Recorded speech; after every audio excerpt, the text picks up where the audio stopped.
بسم اللہ الرحمن الرحیم ایاک نعبد و ایاک نستعین۔ میں آج اپنے ان سارے پاکستانیوں کا شکریہ ادا کرنا چاہتا ہوں کہ جو آج سڑکوں پہ نکلے، جنہوں نے مظاہرے کیے، پروٹیسٹ کیا، ایک الیکشن کمشنر کے ایک جانبدار فیصلے، ایک سازش کا حصہ بن کے، ایک مافیا کا حصہ بن کے اس نے جو فیصلہ کیا آج، اور جس کی وجہ سے میری قوم سڑکوں پہ نکلی، میں سب کا شکریہ ادا کرنا چاہتا ہوں۔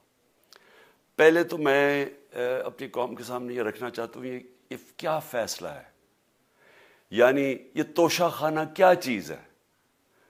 توشہ خانہ وہ ہے کہ جب ملک کا پرائم منسٹر، اس کے وزیر، اس کے آرمی چیف، ان کو جب پریزنٹس ملتے ہیں، جب وہ اقتدار میں ہوتے ہیں، تو جب ان کو تحفے ملتے ہیں، تو یہ جو سارے تحفے ہیں یہ جاتے ہیں توشہ خانہ کے اندر۔ ایک پورا ریکارڈ ادھر قائم کیا جاتا ہے۔ اس توشہ خانہ سے ایک قانون کے تحت آپ فیصلہ کر سکتے ہیں کہ میں ایک آدھی قیمت، ہمارے دور میں آدھی قیمت ہم دے کے ہم وہ خرید سکتے ہیں وہاں سے۔ سارا ریکارڈ اس کا ہے پڑا ہوا ہے توشہ خانہ میں۔ تو یہ جو کیس اس نے کیا ہے، یہ جو کیس کے اوپر فیصلہ دیا ہے، میں آپ ساری قوم کے سامنے اب یہ کہنا چاہتا ہوں کہ جب بھی، اور انشاءاللہ ہم اب جا رہے ہیں عدالت میں آج سب کے سامنے کہنا چاہتا ہوں کہ یہ عدالت کے اندر کیس جائے گا اور اس میں ایک چیز غیر قانونی نہیں نکلے گی، کیونکہ سارا ریکارڈ اویلیبل ہے۔ اور جنہوں نے قانون توڑا ہے، توشہ خانہ کا قانون کس نے توڑا ہے؟ آصف زرداری نے اور نواز شریف نے۔ کیسے توڑا ہے؟ انہوں نے 4 مہنگی گاڑیاں اس توشہ خانہ سے نکالی ہے۔ قانون یہ کہتا ہے کہ آپ گاڑیاں نہیں نکال سکتے، مجھے بھی ملی تھی۔ تو ان کے کیس تو سنے نہیں، ان کے 10 سال سے کیس پڑے ہوئے جو انہوں نے یہ گاڑیاں غیر قانونی طور پہ نکالی تھی۔ اور وہ جو کہ سارے میرے وکیل نے آج قوم کے سامنے بتایا کہ سارا ریکارڈ اویلیبل ہے، اس کے اوپر اس نے یہ فیصلہ کیا۔ تو پہلے تو ہم جائیں گے انشاءاللہ عدالت میں، لیکن میں اس الیکشن کمشنر کے اوپر اپنی قوم کے سامنے اس کا ذرا اصلیت رکھنا چاہتا ہوں۔ یہ وہ آدمی ہے جو پچھلے 2.5 سال سے ہمارے خلاف فیصلے دے رہا ہے۔ 8 یا 9 دفعہ اس نے ہمارے خلاف فیصلہ دیا، ہم عدالت میں گئے اور عدالت نے اس کے فیصلے اوور ٹرن کر کے ہمارے حق میں فیصلے دیے، کیونکہ اس کے جو فیصلے تھے وہ غیر جانبدار نہیں تھے۔ ہم EVM مشینز کے اوپر کوشش کرتے رہے کہ اس ملک میں صاف اور شفاف الیکشن ہو، 2 سال کوشش کرتے رہے۔ اس الیکشن کمیشن نے پیپلز پارٹی اور نون لیگ کے ساتھ مل کے وہ نہیں ہونے دیا۔ ہم نے عدالت میں گئے کہ جو سینٹ کے اندر پیسہ چلتا ہے، سینٹ کے الیکشنز کے اندر، کہ وہ ووٹ ویریفائبل ہونی چاہیے، یعنی لوگوں کو پتہ ہونا چاہیے کہ آپ کے MP کدھر ووٹ ڈال رہے ہیں۔ ہم سپریم کورٹ میں گئے، سپریم کورٹ میں اجازت دے دی کہ ووٹ ویریفائبل ہونی چاہیے، اس نے روک دی۔ اس کے بعد یوسف رضا گیلانی کا بیٹا پیسے دیتے ہوئے پکڑا گیا ووٹ خریدتے ہوئے، اس نے کوئی ایکشن نہیں لیا۔ یہ اس نے جب ہمارا یہ ابھی جو آڈیو لیکس ہوئی ہے، اس کے اندر کیا چیز آئی ہے سامنے؟ آڈیو لیکس میں یہ سامنے آئی کہ نون لیگ کے ساتھ بیٹھ کے یہ فیصلے کر رہا تھا کہ کون سے حلقے ہمارے کمزور ہیں اور کدھر PDM کی ووٹ جو تھی ہمارے حلقوں سے دگنی تھی۔ اس نے ان کے ساتھ بیٹھ کے فیصلے کیے۔ یہ جو ابھی حال ہی میں الیکشن ہوئے ہیں، اسی الیکشن کمیشن نے، اس نے پہلے بھی جب پنجاب کے بائی الیکشن ہوئے تب بھی پوری الیکشن کمیشن کی مشینری نے ان کی مدد کی، اور اس کے گورنمنٹ بھی پنجاب میں انہی کی تھی، گورنمنٹ کی مشینری نے بھی پوری مدد کی۔ اس کے باوجود دونوں دفعہ یہ الیکشن ہار گئے، اور الیکشن اس لیے ہارے کہ پاکستان کی قوم ان کو ریجیکٹ کر بیٹھی ہے، اور اللہ کا شکر ادا کرتا ہوں ہمارے ساتھ کھڑی ہے۔ جب ہماری گورنمنٹ گئی تب سے یہ مافیا کوشش کر رہا ہے کہ تحریک انصاف کو ختم کرنے کی۔ پہلے تو انہوں نے گورنمنٹ گرائی بیرونی سازش، پھر انہوں نے کروڑ روپیہ خرچ کیا، 20 یا 25 کروڑ روپے کی ووٹیں خریدی، لوگوں کو لوٹا بنایا، ہماری گورنمنٹ گرائی۔ اس کے بعد جب ہم نے مظاہرہ کیا، پرامن مظاہرہ، آئین اور قانون میں رہتے ہوئے، ہمیں آئین اجازت دیتا ہے پرامن احتجاج کرنے کی، ہم نے پرامن احتجاج کرنا تھا۔ انہوں نے جس طرح ایک بیرونی جو آج بھی وہ سائفر اویلیبل ہے جس میں واضح ہے کہ ان کو باہر سے مل کے انہوں نے ایک گورنمنٹ گرائی تھی. سب کو پتہ ہے سندھ ہاؤس میں 20 25 کروڑ روپیہ چلا اور گورنمنٹ انہوں نے گرائی. اس کے اوپر مظاہرہ ہم نے کیا 25 مئی کو. انہوں نے جس طرح کا ظلم و تشدد کیا ہمارے اوپر پاکستان کی تاریخ میں ایسے کبھی نہیں ہوا. عورتوں بچوں کے اوپر دیکھ رہے ہیں فیملیز, انہوں نے شیلنگ کی, گھروں میں گھس گئے رات میں, جو پنجاب پولیس کو انہوں نے استعمال کیا اور انہوں نے سمجھا کہ پارٹی کراش ہو جائے گی. پھر بھی نہیں ہوئی. پنجاب کے بائی الیکشن ہار گئے. پھر انہوں نے میرے اوپر کیسز کرنے شروع کر دیے. کبھی عدالت میں ایک کیس ہوتا, کوئی 24 FIR ہے میرے اوپر. دہشت گردی کا میرے پہ کیس کر دیا. کیا کیس تھا؟ ساری دنیا میں رپورٹ ہوا وہ کیس. کیس کیا ہے کہ عمران خان کہہ رہا ہے کہ ریمانڈ پہ بھیجنے کے لیے ایک جس کے اوپر تشدد ہوا ہے, کسٹوڈیل ٹارچر ہوئی ہے شہباز گل کو, کہ ہم قانونی کارروائی کریں گے. اس کے اوپر دہشت گردی کا کیس کر دیا. تو پوری کوشش کرتے رہے نہ کسی طرح اس کو, کیونکہ میچ میں تو آپ کھیل نہیں سکتے تھے, تو عمران خان کو میچ سے نکال دو باہر. یہ شروع سے ان کی کوشش تھی. پتہ ان کو چل گیا کہ عوام آ گئی ہے کھڑی ہو ہمارے ساتھ. بڑے میں جلسے ہوئے ہیں, کبھی اتنے بڑے جلسے ہوئے ہی نہیں پاکستان میں. اور پھر یہ جو ابھی جو الیکشن ہوا ہے اس کے اندر پوری پلاننگ کرتے, ایک کینڈیڈیٹ کھڑا کر کے پھر بھی ہار گئے. تو یہ مجھے پہلے ہی پتا تھا کہ انہوں نے اس کا رزلٹ کیا آنا ہے. میری ساری پارٹی کو پتا ہے, میں نے ان کو واٹس ایپ کیا, اپنے سارے لوگوں کو بتایا.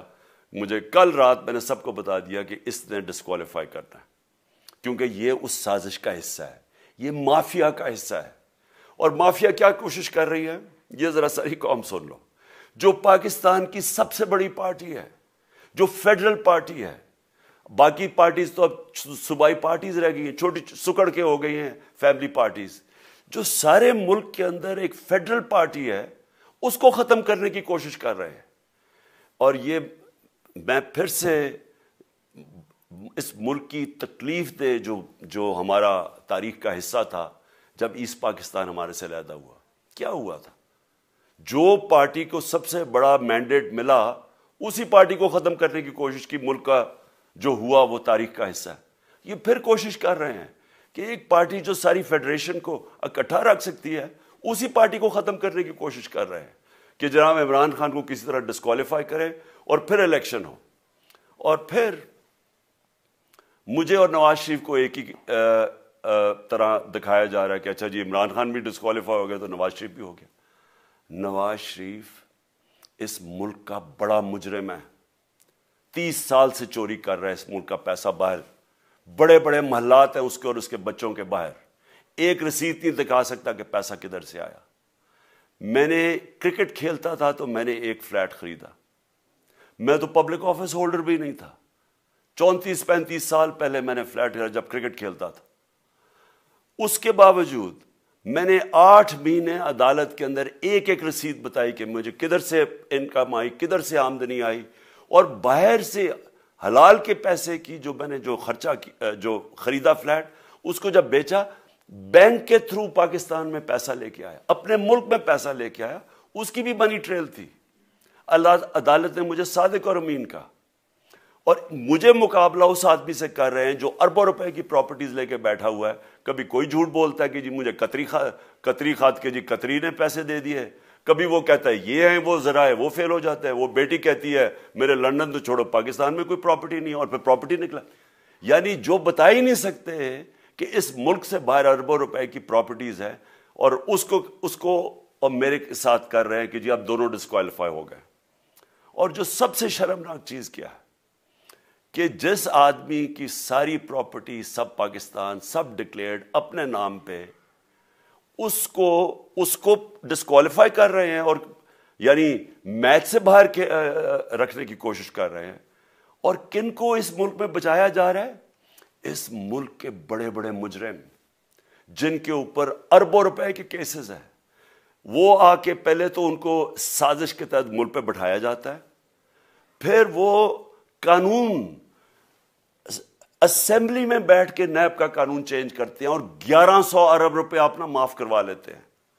قوم جب نیچے پسی ہوئی ہے آج مہنگائی میں، بے روزگاری میں، 6 مہینے میں انہوں نے ملک کدھر سے کدھر پہنچا دیا ہے. آج دنیا کہہ رہی ہے کہ پاکستان قرضے نہیں اپنے واپس کر سکتا، ہمارے بانڈز کریش کر گئے ہیں، ہماری انڈسٹری نیچے جا رہی ہے، ہمارا فورن جو پاکستان میں ڈالرز آنے تھے ایکسپورٹس بھی نیچے جا رہی ہیں، ریمیٹنس بھی نیچے جا رہی ہے، ملک کی دولت کم ہو رہی ہے، گروتھ ریٹ نیچے چلی گئی ہے، کسان علیحدہ سڑکوں پہ نکلے ہوئے ہیں، ٹیکسٹائل انڈسٹری وہ 20% بند ہو گئی ہے. 6 مہینے میں وہ پاکستان کو یہاں لے کے آئے ہیں اور اپنے صرف پیسے بچا رہے ہیں، صرف آ کے اپنی چوری بچا رہے ہیں. اور جو آدمی 26 سال سے سٹرگل کر رہے ہیں اس ملک میں، قانون کی بالادستی ہو، انصاف ہو، احتساب ہو، اس کے اوپر کیسز کر رہے ہیں اس طرح کے، صرف اور صرف میرا منہ بند کرنے کے لیے. میں آج اپنی ساری قوم کے سامنے یہ آپ سب کے سامنے یہ وعدہ کرتا ہوں کہ میری جتنی بھی زندگی ہے وہ ان چوروں کا مقابلہ کرنے کے لیے. میں اس کو سیاست نہیں سمجھتا، میں اس کو جہاد سمجھتا ہوں. یہ جو مافیا بیٹھا ہوا ہے جس کا یہ حصہ ہے یہ الیکشن کمشنر، میں جب تک زندہ ہوں میں ان کا مقابلہ کروں گا. میں اپنے سارے آج جو پروٹیسٹرز بیٹھے ہیں، میں آپ سب کو آج پہلے تو شکریہ ادا کرتا ہوں. اب میں کہتا ہوں کہ اب آپ پروٹیسٹ ختم کر دیں. آج آپ پروٹیسٹ اب ختم کر دیں، کیونکہ لوگ اس وقت مشکل میں ہیں اور میں نہیں چاہتا کہ میری قوم مشکل میں ہو. لیکن آپ سب تیاری کریں. میں نے کہا تھا مہینے کے اینڈ میں لانگ مارچ کروں گا، اور میں پوری طرح انشاءاللہ اس ملک کی تاریخ کی یہ سب سے بڑا پروٹیسٹ ہوگا. اور یہ صرف لانگ مارچ پہ ختم نہیں ہوگا، یہ میری حقیقی آزادی کی تحریک چلتی رہے گی جب تک اس ملک کے اندر قانون کی بالادستی قائم نہیں ہوگی. اس طرح کے چور، اس طرح کے ڈاکو، اس طرح کے مافیا، اس طرح کا یہ کرپٹ الیکشن کمشنر جب تک یہ بیٹھے ہیں میری یہ تحریک چلے گی. اور میں اپنی ساری قوم کو آج کہہ رہا ہوں کہ یہ ملک ایک فیصلہ کن موڑ پہ ہے.